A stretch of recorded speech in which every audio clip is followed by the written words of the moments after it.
Euro currency opened the week heading lower. They're trading as high as 119.70 on Friday. We saw a quick reversal. We got down just above 119. Market right now seeing some more dovish comments from ECB members. Likewise, seeing increased QE buying, asset purchases from the central bank, and a stronger dollar, all kind of translated into lower euro prices. It's exactly what we saw. We settled today around 119.20. Taking a step back, we opened up prior to FOMC at around 121.35, traded down to as low as 118.48. So while we're off those recent lows, we certainly aren't seeing any real positive momentum to the upside. And with the stronger than expected jobs report from the US expected, that could only increase the power of the dollar, which would then see, again, another significant sell-off in the euro. We'll have to wait until Friday to get that data.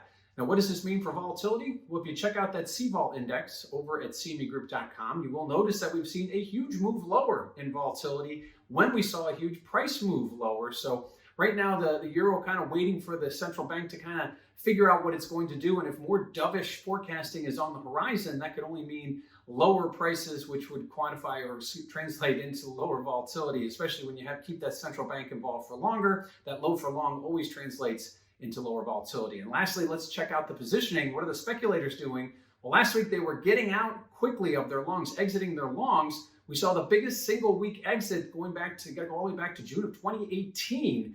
That actually took place prior. Those numbers were from prior to the FOMC meeting, so we can only guess at this point that we saw significant exiting and selling of more contracts post FOMC. We'll get those numbers on Friday when we get the CFTC report. So opening up the week, the euro trades down, hovers right around 119, gets a little bit of a lift into the close, but with that positive jobs report coming and speculators exiting, it looks like lower days ahead.